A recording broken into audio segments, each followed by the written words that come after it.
Okay, we are live now. Let me check if it's all right.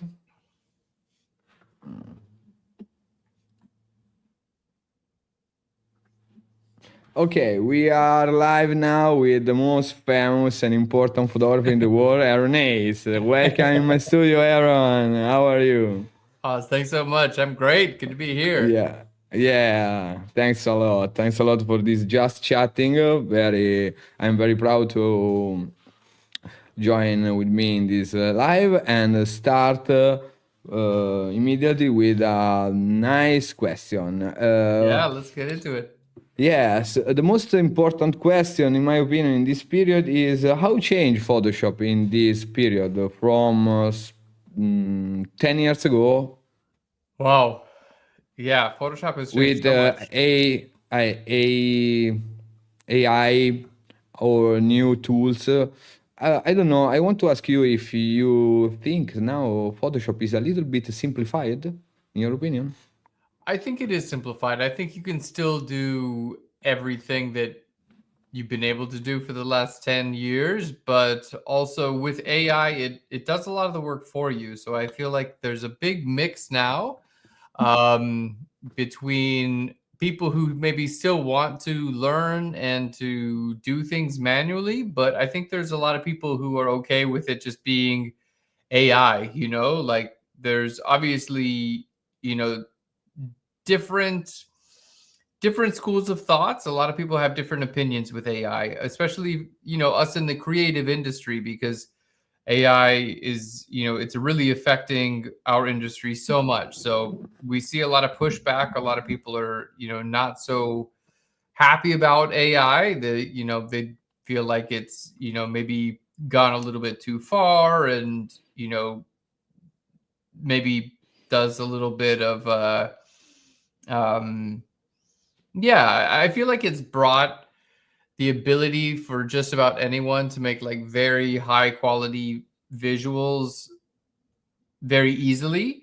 Um, and, so I think people who have been working their whole life to create imagery that they love and, powerful and has their specific voice, I think that, it can be really hard when a new technology happens like this and it's so fast and it's so good.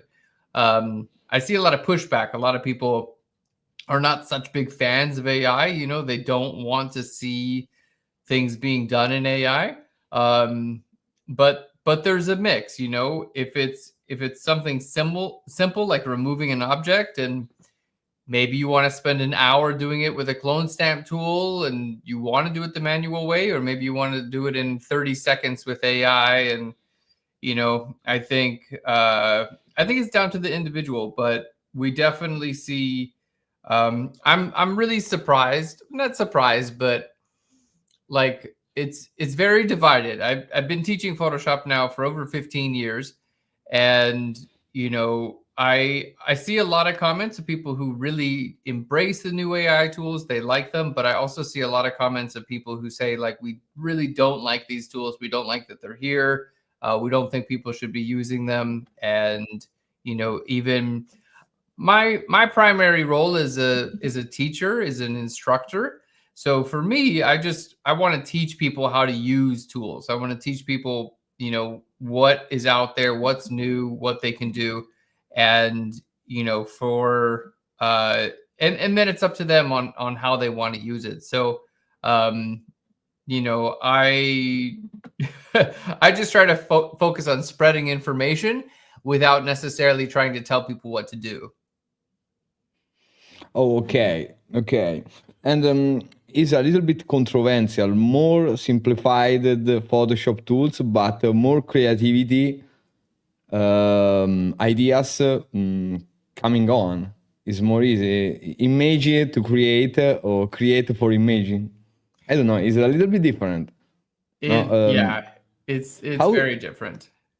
and the AI tools, how change your workflow and your style if they do that? Yeah, so I would say for my workflow, I mean, generally, when it comes to simple things like removing objects, like you have a portrait of some people and there's some distractions in the background, just a person you don't want in there, or, like a car or some trash or whatever.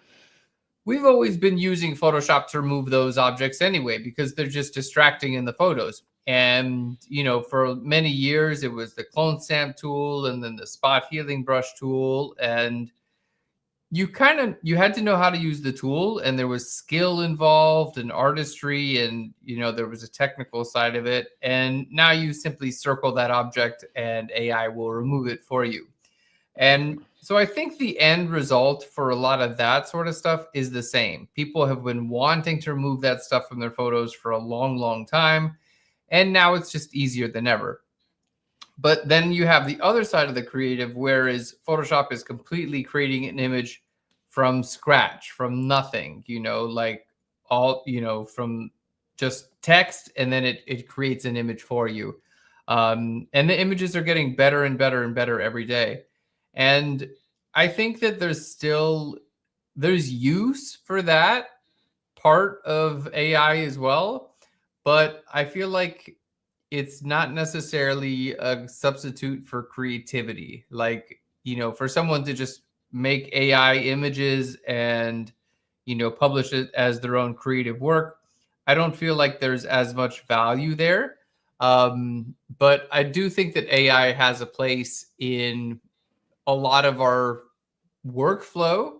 I use AI all the time. Every single day I'm using different types of AI, whether it's text AI for ChatGPT. I use Midjourney for image generation, but that sort of thing is not what I would put in like my portfolio for my photography. It's more of like helping me to come up with and refine my ideas, or even just stuff with my daily life about like interesting things I'm trying to figure out. Oh, that's a very important answer, and thank you for your for your for this, because in my opinion, AI I'm try to explain a little bit better my opinion regarding AI. AI for me is a virtual assistant. You can Yes, simply exactly. tell, "Hey, bro, remove this bottle," and it's the same thing that I do with the real assistants. Okay, it's the same. What's the problem? What the people are so scared about the AI feature? I really don't know. But in regarding this particular way, in my opinion, photography is about us. It's not about. It's not from AI. Is a answer from an emotional, from something. And I don't know. I can't imagine myself make create a text image, but I love see that image. For example, I'm beauty photographer, and Yes. sometimes in social media I see this super detailed portrait of, and for me is a point of view, and I tell myself, hey Oz, you can do better, Yes. and try to do better. Is a competition, and that's fun in my opinion. And another question for you, Yeah. for you, Aaron. Do you start from simply posting an image, like I said before, and now are you a big industry of photography, of content? How difficult is find new ideas, new content in 2025 with all type of creators that clone your style, clone your ideas, or simply take your content and rebuild for own channel, etc. Yeah. I think that's always something that, will happen. Every time there's success in one industry, you're always going to get other people saying, oh, he's doing this, she's doing this, I can do it too. And that's just, it's human nature. We all need to survive. We all need to, and we all have passions, and we all have things that we fall in love with. And for me, it was the same. When I first started, there were people like Corey Barker and Scott Kelby and Colin Smith and, you know, so many Photoshop experts that I read their books, I watched their videos when I first started, and I thought these people are amazing. They're doing great work. They were photographers like Eric Almas, who I really love, and David LaChapelle, and their work Oh, I inspired love me so David much. LaChapelle. Yeah, you know, and I was so inspired by their work. It pushed me to be better. I was like, it's so good. I want to be better and better and better. And it pushed me to learn and learn and learn and really try to understand, you know, why don't my photos look like theirs? You know, what are they doing that I'm not doing? And, you know, like any art form, there's so much that goes into creating art. It's so much about the personality of the artist and their skill set and the people they work with and the idea and production. And, you know, for every artist, sometimes you create something and I love it. I'm so happy with the art that I did. And sometimes I make something and I'm like, it's not the best. I know I can do better, you know? And I think that's true for every artist and every creator. So I think we always get inspired by people, you know, who are doing something that we're interested in. And, you know, sometimes, especially now, we have a very large creator economy where so many people are creating a lot of content because it's a good way of making a living. You know, you can work for yourself. You can be, you know, a solopreneur, entrepreneur, and you can be a creative and still earn a living. And I think it's an amazing time. And it's easier than it's ever been, you know, like 10, 15, 20 years ago, you needed a lot of expensive equipment and it was very difficult to do well. And now it's easier and faster than ever. So I think we have a lot more people doing it. And I that's just always going to be the natural progression of any technology and any field. So, you know, for me, I'm constantly amazed to see how many new people are teaching Photoshop and doing it very well and very different from how I ever taught Photoshop. And, you know, I'm inspired, you know, I'm inspired both ways, you know, like sometimes you're the young person who's inspired by the professionals. And then sometimes you're a person like me who's been doing this for 15 years and I'm inspired by the people who are just getting started because, you know, they're so passionate and they put so much energy and love and they're just getting started. So they have no limit to what they want to do, you know? And sometimes Yeah. if you've been doing something for a long time, you know, you kind of just like you get into a routine, you do something similar for many, many years. And if you're not careful, you can get very like stuck almost. Like you can get to a point where you stop pushing yourself creativity or stop pushing yourself in business. So I think it's important to always look for inspiration, but also stay true to who you are as an individual and to what you really love. Wow, that's a nice concept behind this creativity in industry of creativity. I don't know how to call this wave because a lot of people start to make content just for Yes. fun and they grow up immediately because of passion, love, and etc. etc. Exactly. And regarding photography, do you have some project that you stressed a lot to go from start to finish and a lot of stuff to put together? I don't know. I remember some years ago your project.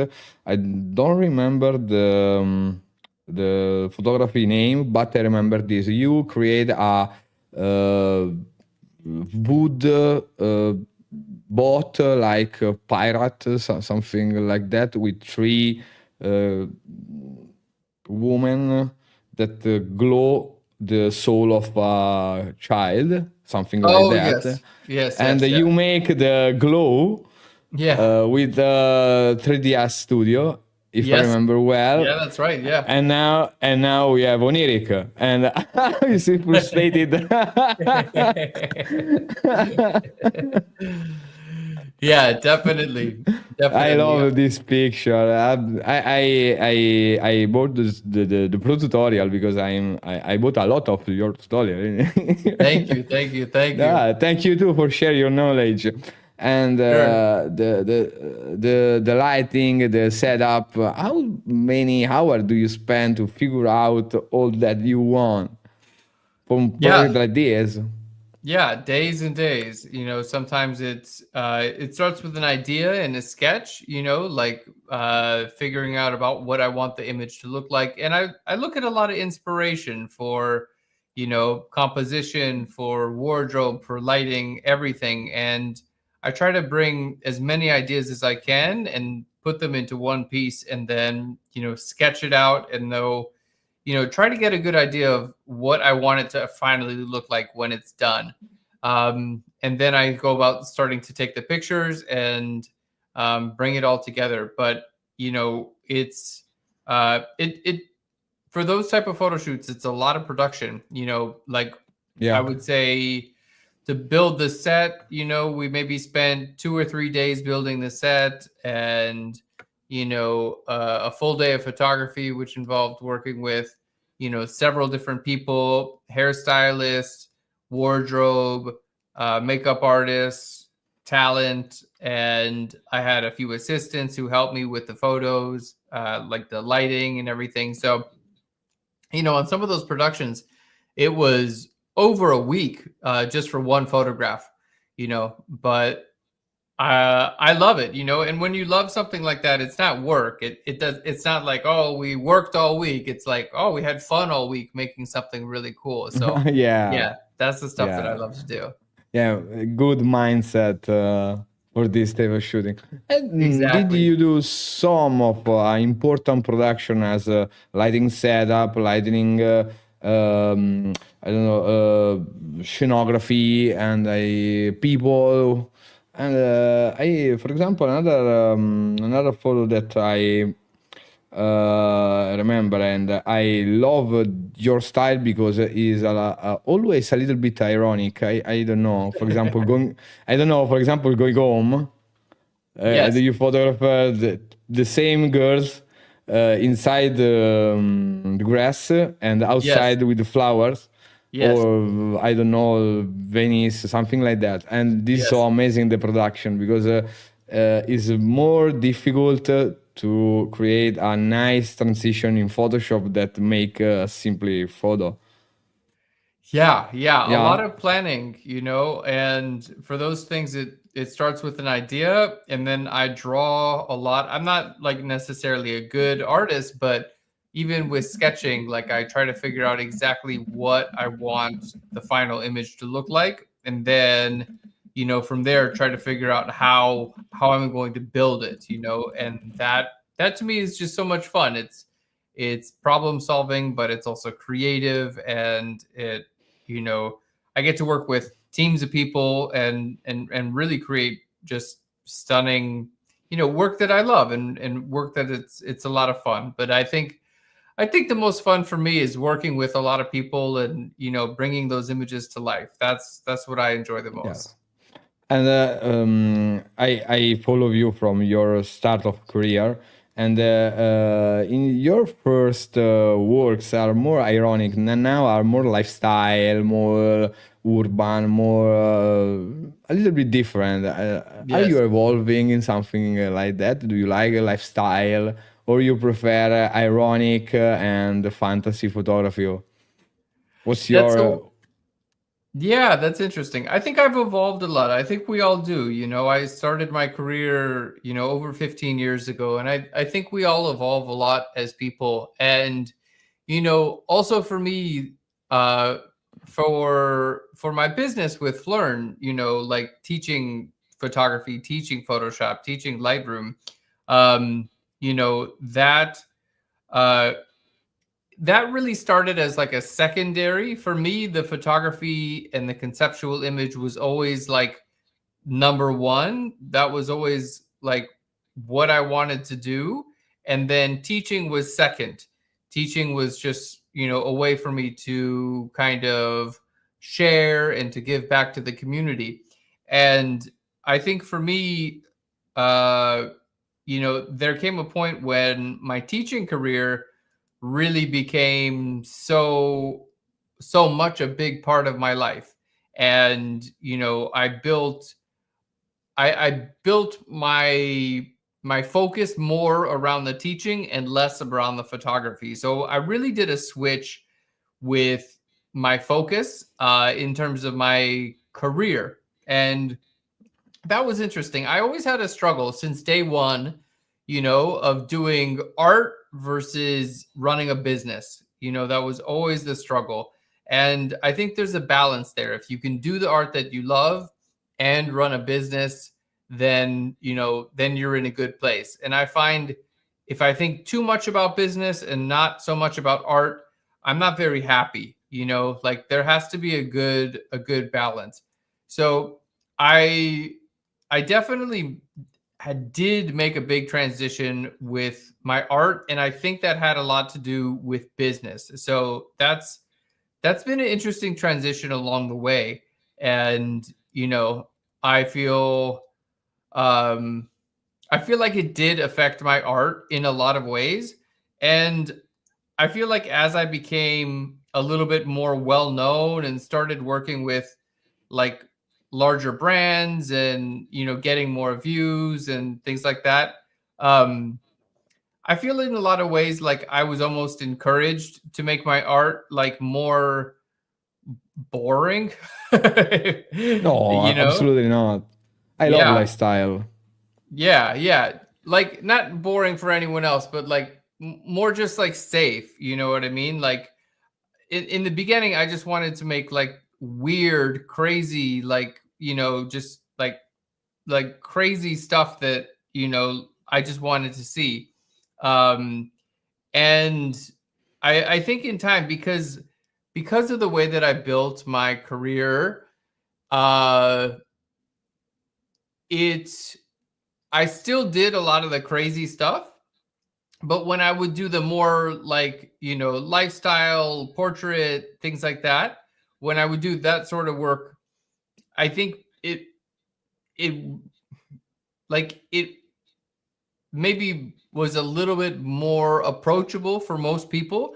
And so that's the sort of thing that I started doing more of, because a lot of people wanted to learn how to do that stuff. You know what I mean? Yes. Yeah. Yes. Yes. Yeah. I think the same. I love crazy stuff, crazy makeup, but the most I don't know. I'm professional photographer from when I was 18. Yeah. Now I'm 42, and it's Yeah. a lot of time that I make photography. Yes. And I always make fantasy photography, crazy stuff, crazy beauty Yes. photography. But now I want to bring my camera and simply tell my story. Yes. Yes. Nothing difficult, not too much light, simple stuff, about simple moment. I don't know, life photography. Yeah. Yeah. And I do think that, like when I started, a lot of the images that I wanted were very conceptual, like crazy, like thought provoking, and like, wow, I never seen that sort of thing like that.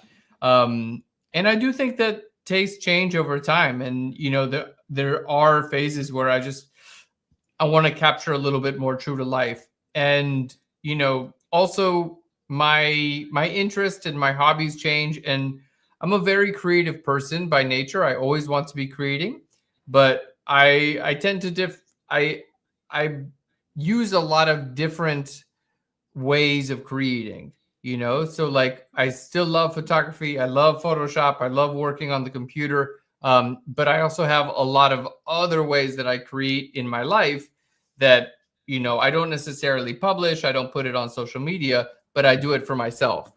Yeah, just for you and nothing else. Exactly. And regarding Photoshop, I have a question for you from 10 years, I think. What's your favorite tool of Photoshop? Don't say the brush. All people say your favorite tool is the brush. You make a tutorial regarding that. I think the brush tool is super powerful. My favorite tool, I don't know. I think right now, because Adobe Camera Raw has gotten so good. Yes, it's super powerful now. So powerful with the selections. So masking. The masking is so good, and I feel like the interface and the workflow with Adobe Camera Raw, which if someone watching this hasn't used it, but they've maybe used Lightroom, it's basically the same program as Lightroom, but it's built into Photoshop. It's so powerful. Early in the process, you would use Lightroom to correct your exposure and your white balance and organize your image. But if you really wanted to make your image interesting, you had to use Photoshop. And now Lightroom is so powerful, and Adobe Camera Raw is so powerful to where I do a lot of my editing in Adobe Camera Raw or in Lightroom, and then just Photoshop for like very specific things. So yeah, I say now like probably Adobe Camera Raw is my favorite feature in Photoshop. And if I had to redesign Photoshop, like if I had to build Photoshop from the ground up, I would almost make Adobe Camera Raw kind of like part of the basic functionality of the program rather than a filter. I would bring it into like the main functionality of the program, and then use additional tools kind of like as levels. So for example, Blendif and other stuff. I love Blendif. I'm a big fan of Blendif. Yeah, same here. Most of my life I spent to slide Blendif arrow. Super powerful tool. And I think the same. In the past, Lightroom was just an organizer, simply.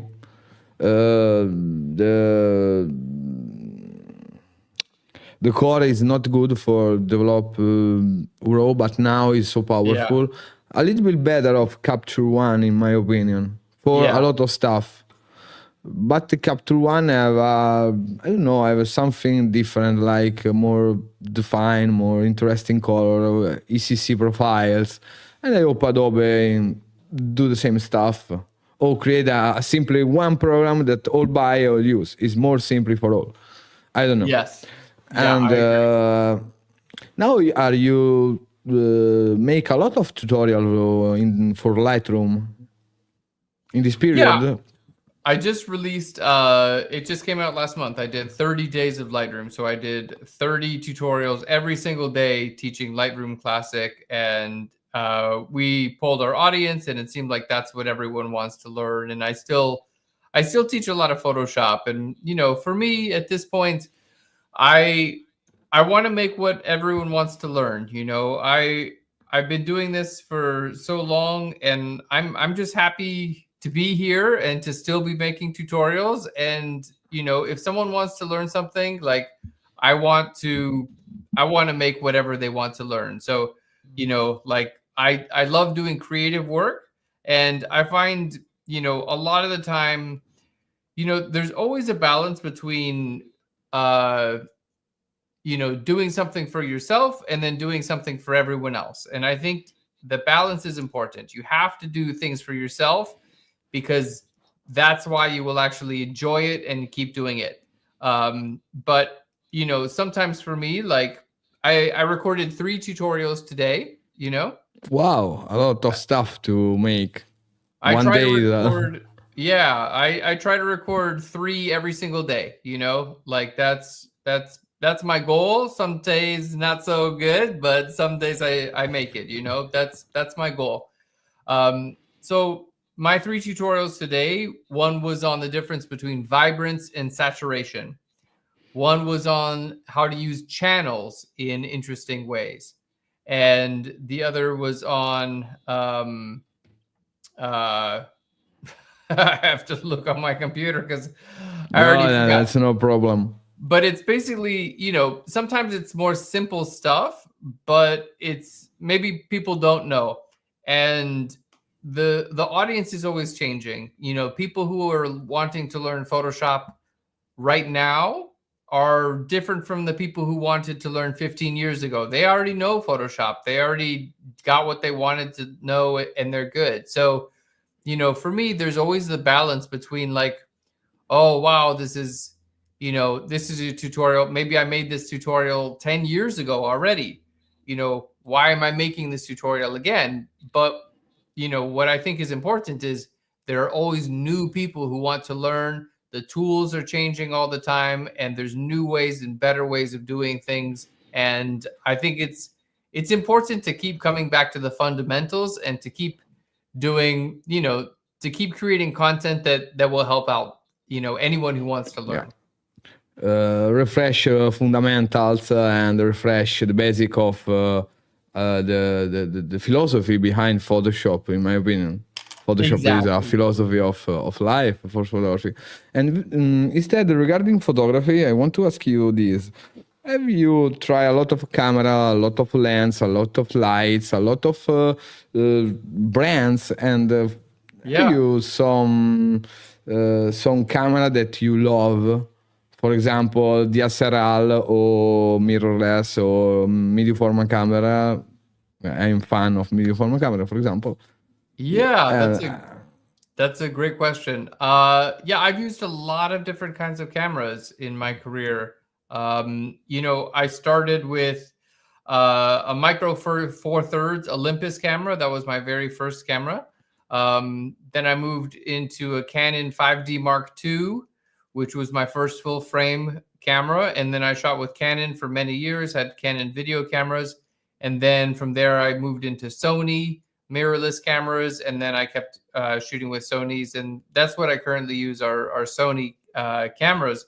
And I've used medium format cameras and iPhones and film cameras and so many cameras. And, I think cameras are really great. And I love to, play with them just like any technology, and you can get amazing results. But I also find that like my personal inspiration and vision and creativity, that's usually what makes the best interesting images for me. Some of my favorite photos that I ever took were, on, a 15, 20-year-old camera, like something that 12 megapixels, like something that you wouldn't even use today.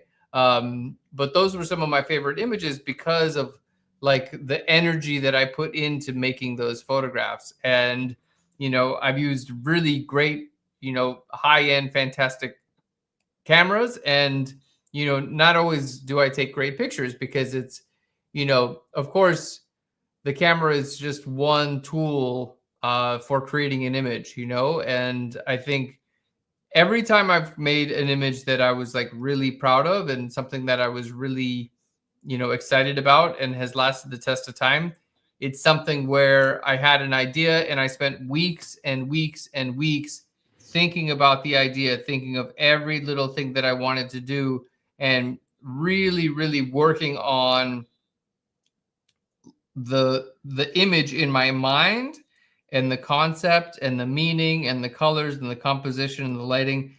If I spend so much time planning and working in my mind, then when it comes time to the photo shoot, I know exactly what I want to do.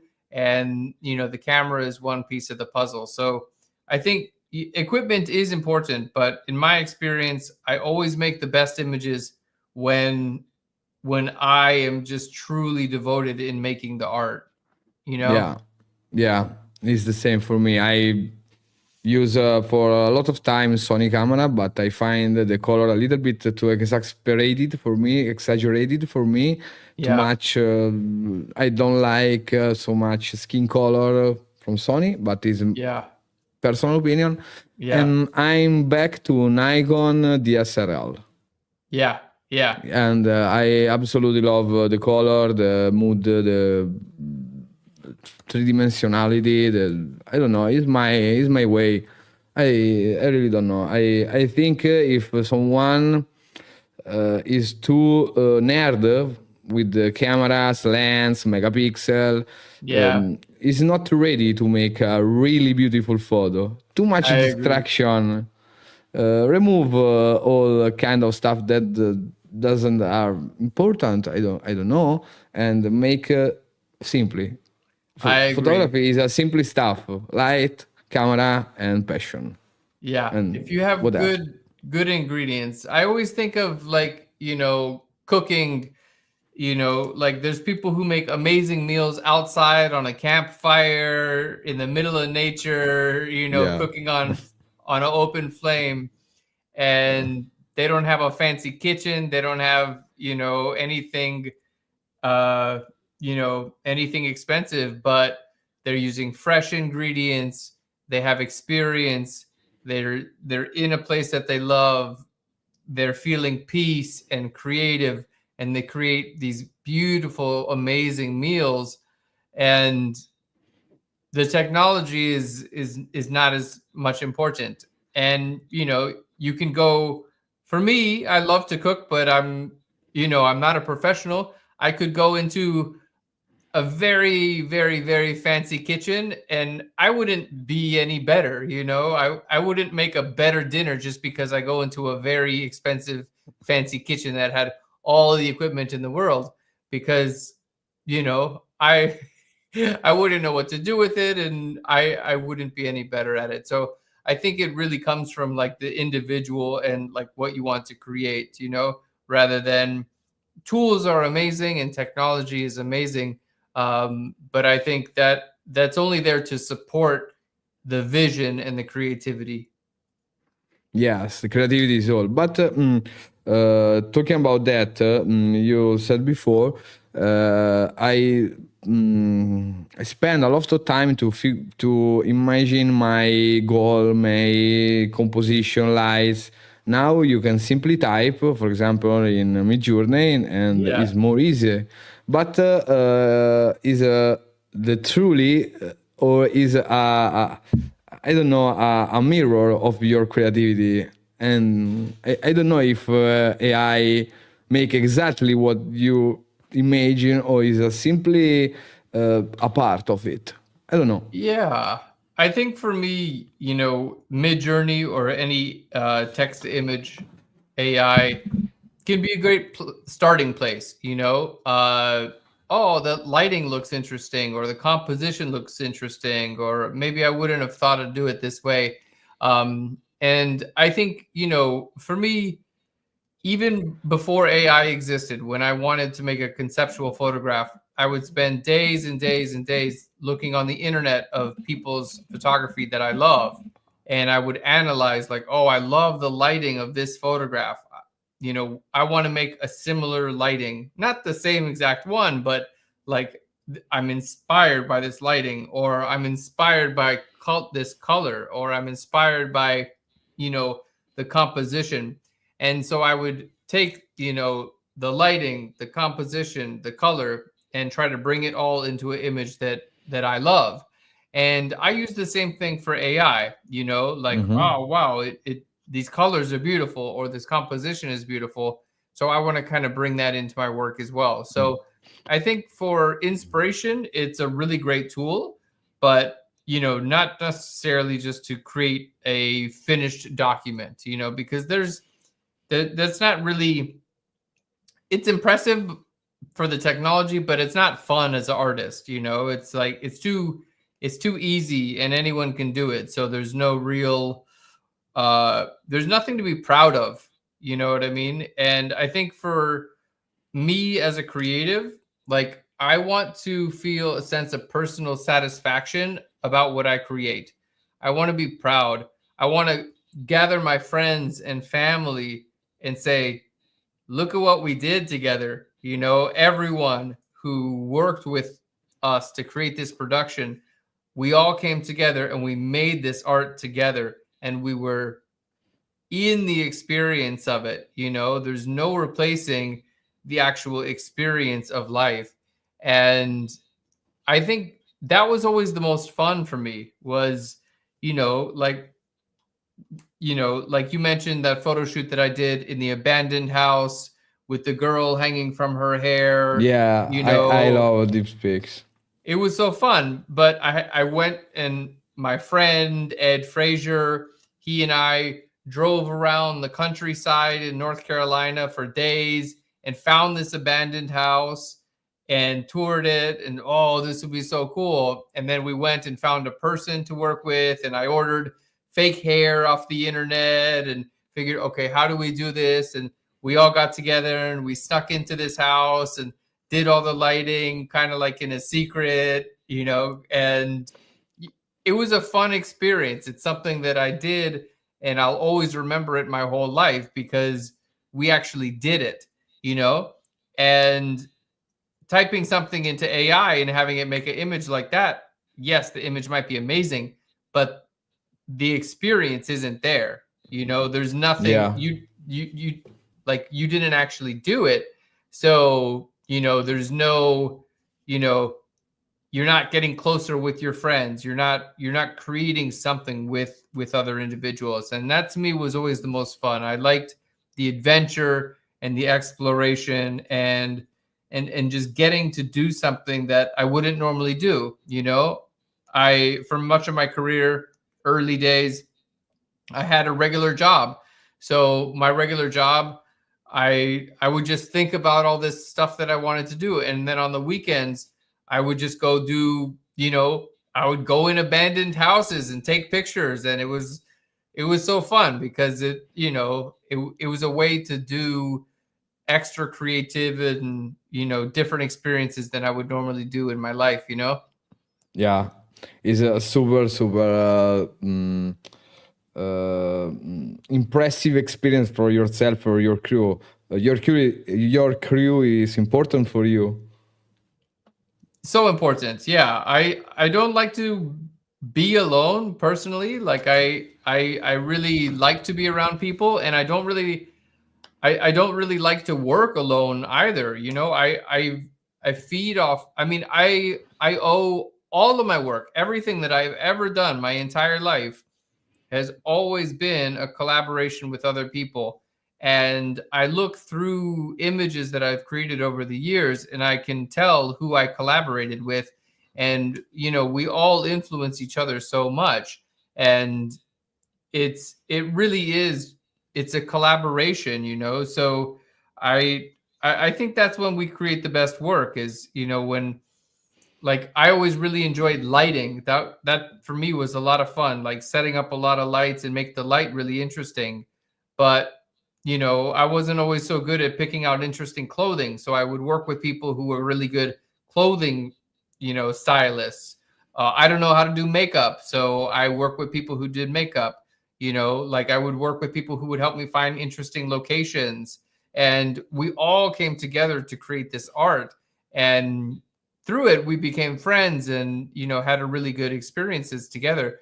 But I couldn't have done any of it alone. And it wouldn't have been interesting. It would not have been it would have been boring because I'm a small part, it takes so many people and everyone works together to create something amazing. And they have an idea, they have an idea, they have an idea. We bring it all together, and I think that's the part that has always just been so important to me. And, if I'm working alone, at my house, like right now, I record my videos at my house. Like I'm teaching Photoshop at my house, but I still am always on the phone with people like, hey, what should we do today? How should we make it? Like, I have to be collaborating with other people because if I spend too much time alone, I just, I don't know. It's not good for me. It's not good for my mental health for me personally, Yes. Regarding this week I was in a big a big international events for fantasy photography. Cool. with a lot of photographers, a lot of cosplayers, a lot of stuff, a lot of props, super funny, Cool. super. But I went as an assistant because my girlfriend take a photos and she going for photography, and it's super fun. It's a great experience, and I know what do you mean when you see I need to bring something together, because exactly this one, and I absolutely stunning experience and bring for with me for my entire life, like this moment. I tomorrow I can say I took with Aaron Nace. For Yes. me it's important, and if I follow you from a long time. For me, stay here with you talking about our passion, our careers. It's so important. It's a life of my life that I put with myself forever. Yeah. And Thank you, thanks a Oz. lot. Thank you too, man. I hope to collaborate again with you, with your stuff, my amazing stuff.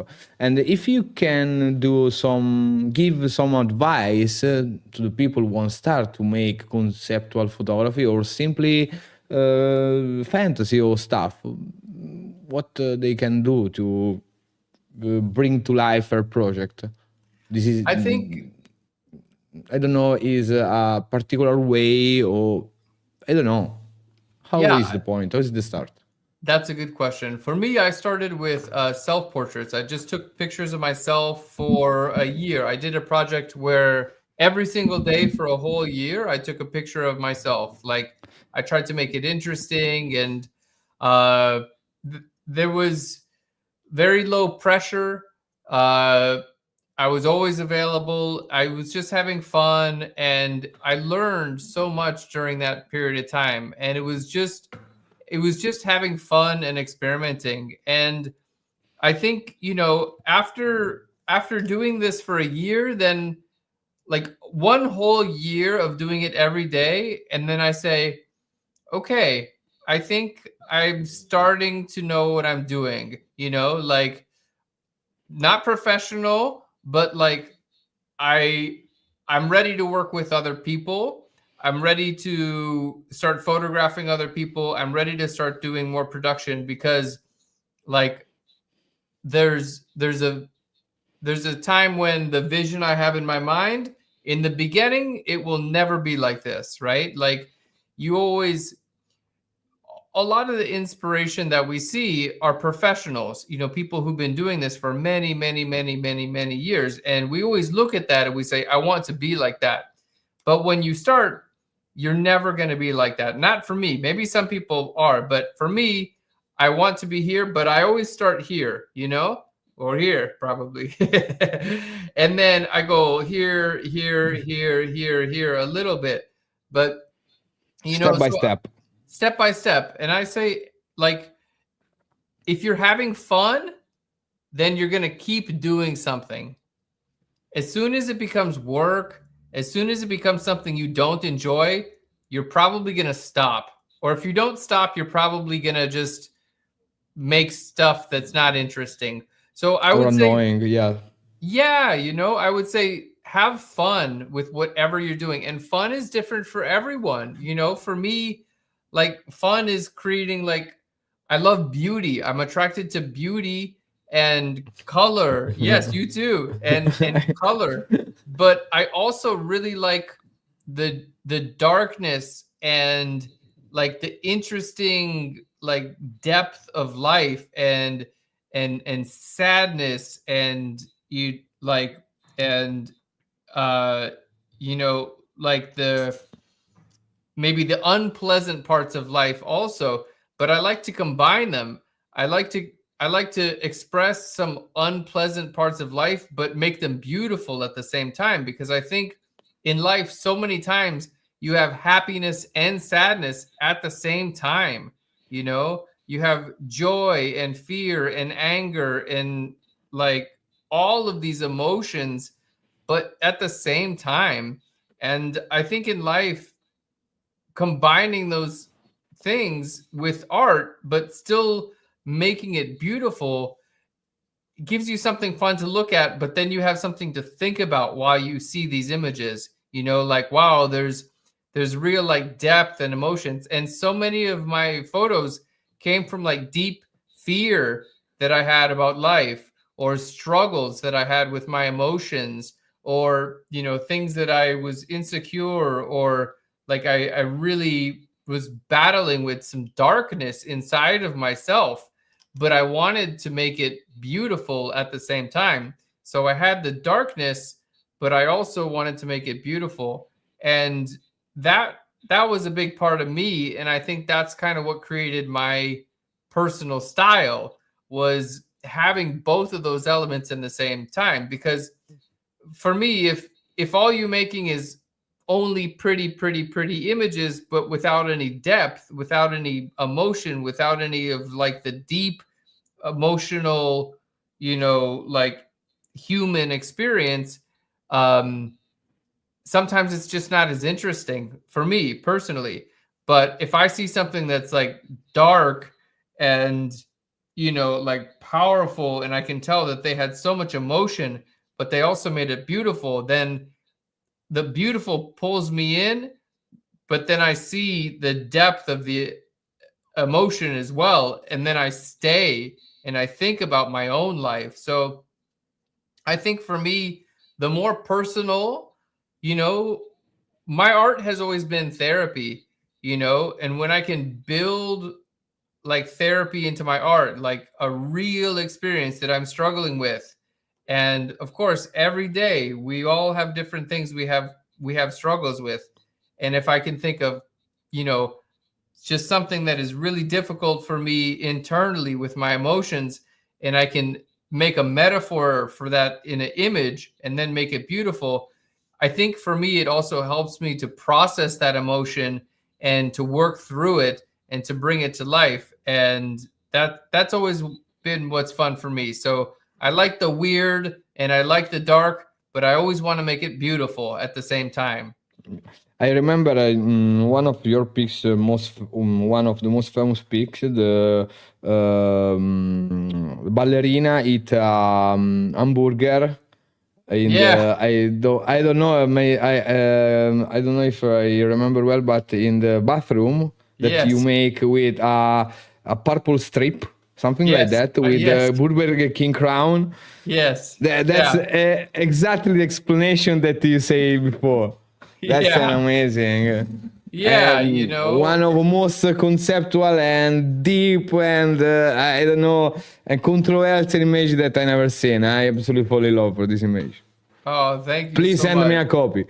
I will send you a copy. Yeah, this image Yeah. was, you know, the thought of like the pressure we have on society to look a certain way, and you know, but the internal desire of like sometimes, you know, you just want to eat a cheeseburger, but you know, like if you feel so much pressure to, you know, to look a certain way, you know, maybe you have to do this in shame, you do it in hiding, you do it in guilt, you know. So like you have, you know, that there's that darkness in life where you're expected to be something, and sometimes that keeps you from the joy of life. So then you have to go in the shadows to experience your joy. And I think we all experience that in so many different ways, you know, like we struggle with these certain parts of ourselves, like, and it's not always just an internal struggle. Sometimes it's the struggle with our environment, you know. And I think we all have these battles, and I like to express that with art, and then make it as pretty and visually interesting as I can, so it captures you, and you say, wow, look at the colors, look at the light. And then you're like, wait, what's going on here, what's happening in this Yeah. image? And you're like, oh, Yeah. whoa, this is real stuff. So thank you for saying that. I Yeah. really appreciate that, Oz. Yeah.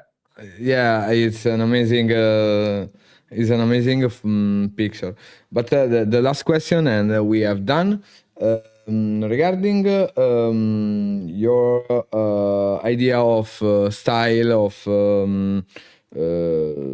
feeling when you take this particular project, and what's your, for example, what's your opinion regarding the people who are scared to post their work in social media? When we start, me and you, Yeah. we don't have, for example, Instagram. Instagram is a guillotine, something like that.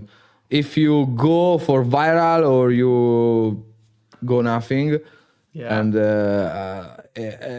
I don't know, people I don't know, don't take I don't know how to express this. People are scared of social failed. I don't know. I think you're very right. You know, like I think there's a lot of pressure to be perfect, and with social media, you only want to show the good time.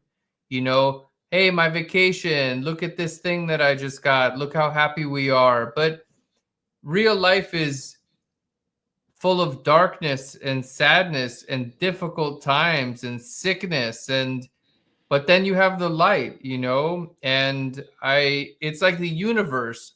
You have stars that are brilliant and beautiful, and galaxies and planets, but you also have extreme dark and cold and nothingness, and that's reality. I think social media rewards the idea of perfection and only showing the best moments of your life.